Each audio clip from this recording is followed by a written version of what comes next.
Denny, Shane Hector, WBGL Sports. Did the PJ1 even factor into your wins today here at Pocono? It did. That's how I got around those two guys on the outside. The 19 made the move to try to get around lap car in turn 3, and I saw an opportunity to dive on the outside there, and I was able to put my right side tires in it. And once I did, I had the grip, and I was able to get beside him, and that was key to then have the power position on the outside entering turn 1. And then with the 20, he was saving fuel, and I could see he was saving fuel pretty early on entries. So I wanted to kind of time a run off of turn 3 with him to where when he kind of checked up into turn 1, I just dove to the outside and got up in the PJ1 and passed him on the outside there in turn 1. So it definitely was a factor. We never would have had an outside lane or even close to an outside lane had it not been on the racetrack. So I think most of the passes today probably were done on the outside. So it still can be refined and be better. I've been working with NASCAR on the track really hard on this particular racetrack, getting it in the right place, and I think that when we come back next year for the doubleheader, we're going to make it even better. So I'm happy that this track is opening up to changes, and certainly we had a better race than what we would have had without it. We're going to go to Kelly and then go in the back. Kelly, Pocono Raceway, come. Denny, there's saving fuel and then there's saving fuel at Pocono. Has saving fuel ever been something you felt you were good at, and how nerve-wracking is it trying to do at a place like this? Well, I think my style lends itself to saving fuel anyway. I think just the way that I get on and off the gas typically is better for fuel mileage. And when he said we were right on it, I knew I was saving fuel the entire run, except for the laps I was really trying to pass the 19 and the 20. Once I got to the lead, I was doing everything I could, just everything I learned over the years of saving fuel, and I just knew that if it wasn't enough, then we either didn't get full enough or the way I'm doing it is just not good enough. But yeah, I certainly was worried there at the end. I was less worried when the cautions came out, but I didn't want the cautions to come out because I had such a decent lead on the 19. I was just kind of pacing myself off of him. Nobody else was really coming. So I was confident that we were going to win the race without the cautions. And then when we went into overtime, Chris said, look, if it goes into overtime, we're going to have a discussion whether you got enough fuel or not. But luckily, there wasn't another green, white checker. I don't think we would have made it up if we did that. Do you feel like, after your 3rd win of the year, that you guys are on par with anybody in the sport right now? Where do you compare yourself in the position you're in? Yeah, I mean, certainly we are contenders most weeks. I mean, there's not a week that shows up I don't think we can win. And I don't know how many teams really can say that. 5 or 6, maybe. But certainly I think that we're versed in the sense that we can win anywhere. I think our speed showed it. We earned this one today. I didn't just go out there and block from the lead. I mean, we had to go up there and pass the lead with 10 laps to go. So it was hard earned.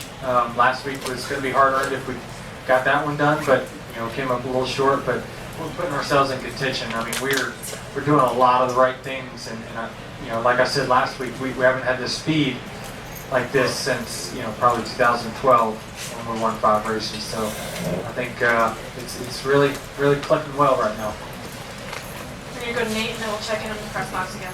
Nate Ryan, NBC Sports. Yeah, Denny, following up on that, and what sort of pressure is there now so that you don't squander your best championship effort probably in 5 or 6 years or whatever? I mean, how do you ensure that you don't peak too early or whatever, you still find that next level for the final 10? Yeah, I mean, I'll tell you, there's no such thing as peaking too early. If you're winning races, you're giving yourself a buffer in the playoffs. So I think that really any work we can put in now will just help us in the playoffs if we do stub our toe and have a bad race. So it happens. Bad races do happen in the playoffs. That happens to even championship guys. You just have to make sure you have that cushion, and that's a cushion I didn't have just a few years ago. 2014, we made it all the way to the Homestead, and we were leading with 9 to go, and we had an untimely caution. Kevin Harvick pits, we lose. So it's just one of those things. we put ourselves in contention, it just doesn't work out sometimes. But I feel like as long as we keep putting the effort in what we're doing, I've got a good shot as any. I'll just, I'll wherever the cards fall, they fall. I'm not gonna work any harder or any less than I am right now. I feel like I'm doing everything I can to be better. J1 restored any of your secrets that you used to win at Pocono from 2006 to 2010?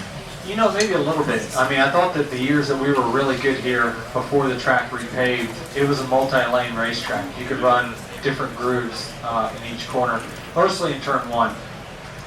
It had a little bit of that in turn one. I mean, you really had to be careful not to get too high, or else it was, you know, really like ice because it had no heat in it.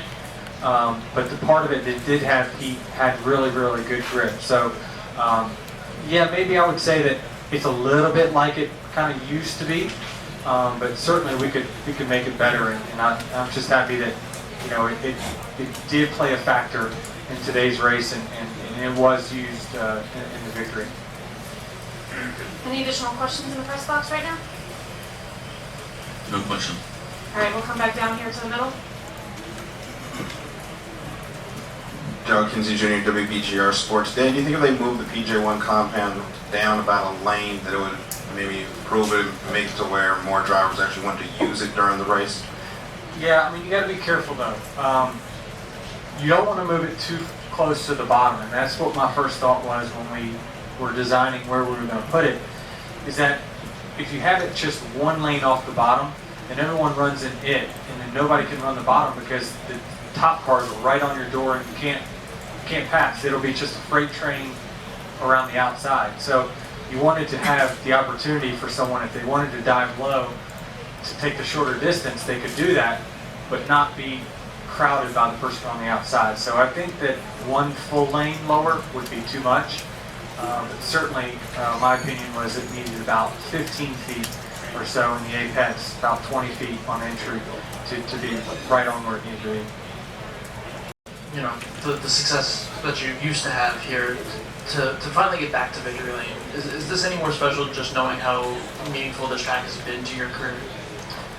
Yeah, I mean, it's, 5 wins, I don't even know. It doesn't register really with me. Some of these racetracks I really got a lot of wins at, and probably because I've just raced for so long that they're not all in bunches. It seems like they're really spread out through my career, which is a good thing. So, this track's been really, really good to me. It's where I got my first win, and obviously it's pretty special for that reason. And then to win this race, not only on the last restart, there were 2 late restarts, you had to save gas. How hard did you have to work for this win today? I mean, it was hard. I mean, the hardest part was when I was running third and had to get around my 2 teammates. And obviously, I knew that was not going to be easy by any means. And, you know, I just took the opportunities that were given to me. I was patient and just made, you know, had a fast enough car to make the moves when I needed to. So it's not like I was able just to get out front, have the right tire strategy or winning strategy, and that put me out front and I was able to coast to a win. And it had to be earned. I had to race for the win. I had to pass 2 cars. Then I had to hold everyone off on the restart, which was a task in itself. So I can take solace in this one. Was definitely hard earned. We're going to go to Dan and then Scott. Dan Kelson, Associated Press. Denny, what have really been the key differences for you from last year, probably one of your worst seasons in your career, to this year? Like you said, you're having probably one of your best years, at least since 20. Yeah, I don't know. I mean, I certainly think that I'm working hard to be a better driver. I mean, I know that everyone works hard. Everybody works hard. But I think that the relationship I have with my crew chief is really good. He sets out a plan for the weekend, and it's my job. He's the head coach. I'm the quarterback. It's my job to execute the plan that he sets forth for me. And that's the way it's going to be. You know, win or lose, he comes up with the plays. I'm the one that needs to execute it. So when he says, okay, I need 2 positions on this restart, I got to go get 2 positions. So he's really done a good job of knowing what it takes to win in the Cup Series in his rookie season. And I mean, he's going to be around for a very long time. I'm glad to be working with him, and obviously he's a short track guy from the roots, similar to what I'm from. And all the crew chiefs really I've worked with have had that kind of DNA. So I just think that the chemistry between him and the engineer and myself was all really, really good right now. And I'm learning, I'm still learning. I'm 38, I'm not 45, and I feel like I'm still learning every single week how to be a little bit better. And so that's why it's still kind of a veteran sport, because we have the old experience that we've learned for the first 10 years of our career, and even though they've changed the cars, changed the rules, changed everything about it, we have that experience, but then we're still learning and getting better as well. So it's still no man's sport. It sounded on TV like when Chris told you you're heading into overtime, maybe you still might have to save a little bit. It sounded like you were a little frustrated. Can you just talk about what that's like, hearing that as a driver, where maybe you think you've saved enough? And I'm sure the instinct for a driver is not to save, is to go. Can you just talk a little bit about how tough that is, hearing that, and how how you try to have to be in that save mode? Well, we only had to run really 2.5 green flag laps in the last 7 official laps. So if anything, it made our fuel mileage better, but I knew that if we had one more green white checker, we were probably going to be in trouble. But it was going to be me, and everybody behind me was going to be in big trouble. So I knew that I did everything I could to save. I knew the pace was a little bit slower for the leaders, and especially when I took the lead there, I started backing off. We should have been okay, and I don't know, maybe we had enough for another green white checker, but certainly I didn't want it to end on fuel mileage. I wanted for this race to end the way it naturally would have, and I knew we had, probably, we definitely had a top 3 car. The 14, the 18, or the 4 and the 18 were obviously really good, but we were a little better, I thought, than the 4 in the long run, and so I just didn't want to lose it this way. I wanted to execute, especially after passing for the lead there late, something we weren't able to get done last week. So. Do we have any additional questions for Denny? Go back to Jack. The fuel window here seemed to expand a lot more today than kind of years past. Did that have anything to do with less power in the engines from years past? Because it seems like it was usually like 30 to 35, and everyone really kind of pushed that more today. Yeah, with the 550 horsepower, it definitely does. And also, there's more drafting, so there's more opportunity for you to save fuel.